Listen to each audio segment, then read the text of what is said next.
Finding a rhythm offensively has been something the Saints have been in search of since the season started. In Week 5 at Gillette Stadium, the offense finally clicked, scoring on 5 drives and going 3 of 4 in the red zone. Welcome back to The Dot. Post-game coverage presented by Matt Bowers Auto Group. I'm Brooke Kirchhoffer. There have been several inconsistencies within this Saints offense, but none more glaring than the missed red zone opportunities. But the Saints took a step toward correcting that, scoring on 3 of their 4 red zone trips. It's a big emphasis for us this week.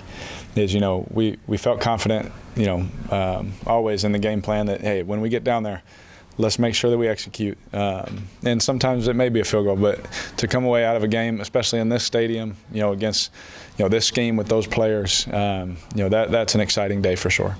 The offense finally got going for the Saints thanks to the use of more motion in the play calling. The Saints used motion 17 times in the game, including on a 26-yard pass to Michael Thomas. And the Saints also benefited from the use of motion, picking up 136 rushing yards on some of those plays. Alvin Kamara averaged 3.6 yards per carry, running the ball 22 times in the win. And on his one rushing touchdown, he now leads the franchise in career touchdowns with 73. But for Alvin, he said in postgame that this was more about getting the win for his team and less about the record books. In the 7 years I've been here, we used to a certain, I'm just talking for offense. I'll talk for offense first. We used to operating at a certain type of efficiency and a certain level of efficiency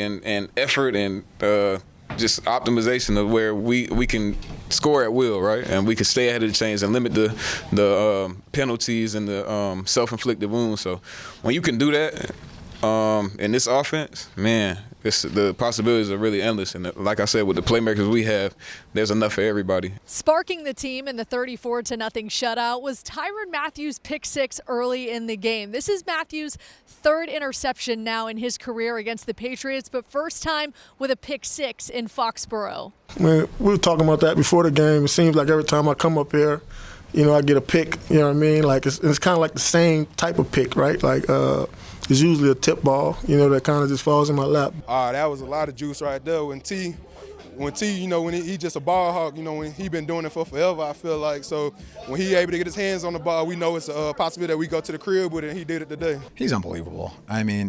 There's not much more to be said. The guy's been unbelievable for so long, and he's never believed in his own hype. He just always goes out. He's one of the hardest workers that, has ever graced the field. So it's like such a cool guy to play with, especially growing up. Just watching a guy like that, it just makes so much sense because you see it with how he works. There were several firsts in this game. Chris Olave's first touchdown of the 2023 season, Foster Moreau's first touchdown as a New Orleans Saint, and the largest shutout win in Patriots history at home. The Saints complete the get-back win they needed. Man, much needed. I feel like we got in a little groove on the offensive side of the ball, running the ball. I feel like we was running the ball consistently. And I feel like it was just a good step going forward. The challenge really was for everybody to be better. So this wasn't an offense, defense, kicking game deal. This was a New Orleans Saints need to be better. We had to coach better. We had to play better. And I thought everybody, coaches, players, everybody alike, answered the challenge this week. Up next, the Saints will travel to Houston, where they will take on the 2-3 Texans, and will get back Marcus May from suspension. We will continue breaking down the Saints' win over the Patriots tonight, live on NewOrleans.Football. We'll see you there.